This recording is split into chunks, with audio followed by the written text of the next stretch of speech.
Hi friends, welcome back to Oli food court. അപ്പോൾ ഇന്ന് ഞാൻ വന്നിട്ടുള്ളത് റമദാൻ സ്പെഷ്യൽ ഡ്രിങ്ക്സുമായിട്ടാണ്, പാലൂദ. അപ്പോൾ വളരെ കുറഞ്ഞ സമയം കൊണ്ട് നമുക്ക് ഈ ഡ്രിങ്ക്സ് എങ്ങനെ തയ്യാറാക്കി എടുക്കാമെന്ന് നോക്കാം. അതിന് വേണ്ടിയിട്ട് ഞാനിവിടെ ഒരു പാൻ എടുക്കുന്നുണ്ട്. പാനിൻ്റെ ഫ്ലെയിം ഓൺ ചെയ്തിട്ടുണ്ട്. ഇനി ഇതിലേക്ക് നമുക്ക് 2 കപ്പ് പാൽ ഒഴിച്ചു കൊടുക്കണം.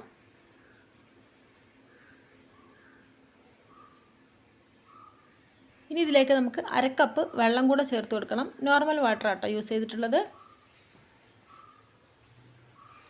ഇനി ഇതിലേക്ക് നമുക്ക് 4 ടേബിൾ സ്പൂൺ പഞ്ചസാര ചേർത്ത് കൊടുക്കാം. പഞ്ചസാര ഇതിൽ കൂടുതലാവേണ്ട ആവശ്യമൊന്നുമില്ല, കാരണം നോമ്പ് തുറക്കുന്ന സമയമൊക്കെ ആകുമ്പോൾ നമുക്ക് കുറച്ച് മധുരം കഴിക്കാൻ ടേസ്റ്റ് ഉണ്ടാവുള്ളൂ. ഇനി ഇതിലേക്ക് നമുക്ക് 2 ടേബിൾ സ്പൂൺ മൈദയാണ് ഞാൻ ചേർത്ത് കൊടുക്കുന്നത്. ഇത് നമുക്ക് കുറച്ച് വെള്ളം ചേർത്തിട്ട് ഒരു പേസ്റ്റ് രൂപത്തിലാക്കി എടുക്കണം. മൈദക്ക് പകരം നിങ്ങൾക്ക് വേണമെങ്കിൽ അരിപ്പൊടിയും ചേർക്കാം, ഗോതമ്പ് പൊടിയും ചേർക്കാം കേട്ടോ. ഈ ഒരു തിക്നെസ്സിലാണ് ഇത് നമുക്ക് കലക്കിയെടുക്കേണ്ടത്. ഈ ബാറ്റർ നമുക്കിനി ഈ പാലിലേക്ക് ചേർത്ത് കൊടുക്കാം.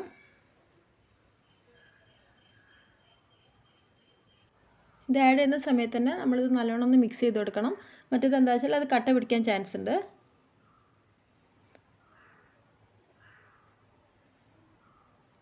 ഇനി ഇതിലേക്ക് മധുരം ഒന്ന് ബാലൻസ് ചെയ്യാൻ വേണ്ടിയിട്ട് ഒരു പിഞ്ച് ഉപ്പും കൂടെ ചേർത്ത് കൊടുക്കുകയാണ്.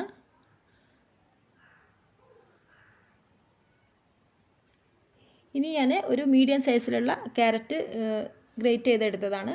ഇതും കൂടെ ഇതിലേക്ക് ചേർത്ത് കൊടുക്കാം. നല്ലോണം ഒന്ന് മിക്സ് ചെയ്ത് കൊടുക്കുക. അപ്പോൾ ഇതിലിപ്പോൾ നമുക്ക് കുക്കാവേണ്ടത് മൈദപ്പൊടി മാത്രമേ നമുക്കിതിൽ അത്യാവശ്യം കുക്കാവേണ്ട ആവശ്യമുള്ളൂ. ക്യാരറ്റ് ഇങ്ങനെ ഇടയ്ക്കിടയ്ക്ക് ഇങ്ങനെ കടിക്കുമ്പോൾ നല്ലൊരു ടേസ്റ്റ് ആയിരിക്കും.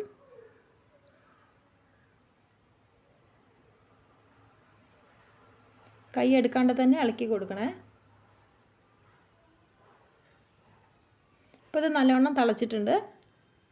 ഈ ഒരു സമയത്ത് നമുക്കിതിലേക്ക് ഒരു 1/4 ടീസ്പൂൺ ഏലക്കാപ്പൊടിയും കൂടി ചേർത്ത് കൊടുക്കാം.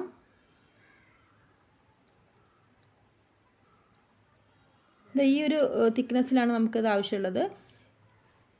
ഇനി നമുക്ക് ഇതിലേക്ക് ഒന്ന് മൂപ്പിച്ചെടുക്കണം. അതിന് വേണ്ടിയിട്ട് ഞാനൊരു 2 ടീസ്പൂൺ പശു നെയ്യ് ഒഴിച്ചു കൊടുക്കുന്നുണ്ട് ഒരു പാനിലേക്ക്.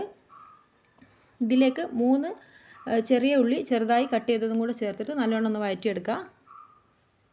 പിന്നെ ഞാൻ ഇതിലേക്ക് ചേർക്കുന്നത് കുറച്ച് ബദാമും കുറച്ച് അണ്ടിപ്പരിപ്പും കൂടെ ചെറുതായി കട്ട് ചെയ്തെടുത്തതാണ്.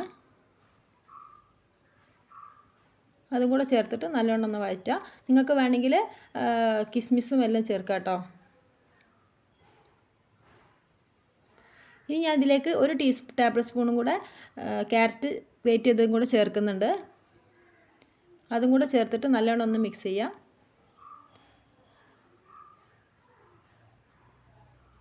ഇത് അത്യാവശ്യം ഒന്ന് വഴറ്റി വന്നിട്ടുണ്ട്. ഇനി നമുക്ക് ഫ്ലെയിം ഓഫ് ചെയ്യാം. ഇനി ഇത് നമുക്ക് ഈ ഒരു ഡ്രിങ്കിലേക്ക് ചേർത്ത് കൊടുക്കാം. അപ്പോൾ ഇതാ ഇത്രയേ ഉള്ളൂ നമ്മുടെ ഡ്രിങ്ക്സ്.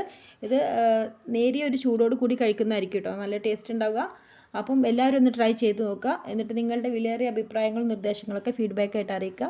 അപ്പോൾ അടുത്ത റെസിപ്പിയായി വരുന്നവരെ എല്ലാവർക്കും നമസ്കാരം. Thank you.